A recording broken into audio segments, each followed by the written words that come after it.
இந்த சம்பவத்தில் கவனிங்க, மரியாளும் தேவனிடத்துல கேள்வி கேட்கிறார், இது எப்படி ஆகும், நான் புருஷனை அறியனே, கன்னியா இருக்கிறேனே. ஆனால் மரியாளுக்கு தேவதூதன் நின்று பதில் கொடுக்கிறார். அதே போல நீங்க கவனிச்சீங்கன்னா சகரியா கேட்கிறார், நான் வயது சென்றவன் ஆயிட்டேன், என் மனைவியும் வயது சென்றவள் ஆயிற்றா, இது எப்படி ஆகும் அப்படி சொல்லி கேட்ட உடனே தேவதூதன் கோபப்படுகிறத பார்க்க முடிகிறது. நான் காபிரியல் தேவ சமூகத்திலிருந்து வந்திருக்கிறேன், நான் சொன்ன வார்த்தையை உன்னால விசுவாசிக்க முடியாது என்றால் அந்த குழந்தை பிறக்கிற வரைக்கும் நீ ஊமையனா இருப்பாய். மரியாளுக்கு கிடைத்த தயவு சகரியாவுக்கு கிடைக்கல, மரியாளுக்கு கிடைத்த கிருபை சகரியாவுக்கு கிடைக்கல. ஏன் என்றால் சகரியா ஆசாரியன், மரியாள் அப்பொழுது ரட்சிக்கப்பட்ட புதிய ஆத்மா.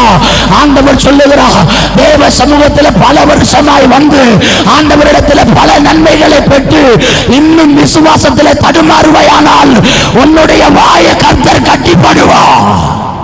நான் சொல்லல, தேவனுடைய வார்த்தை சொல்லுகிறார்.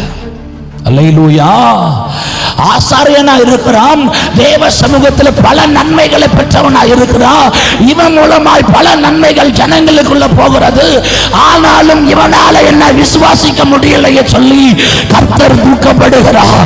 ரட்சிக்கப்பட்ட ஜனமே, நீ ரட்சிக்கப்பட்டு 10 வருஷம் 15 வருஷம் 20 வருஷம் 30 வருஷம் ஆயிடுச்சுன்னா வசனம் சொல்லுகிறது, இப்போ புதிய உடன்படிக்கையில நீங்களும் நானும் ராஜாக்களும் ஆசாரியர்களுமா இருக்கிறோம்.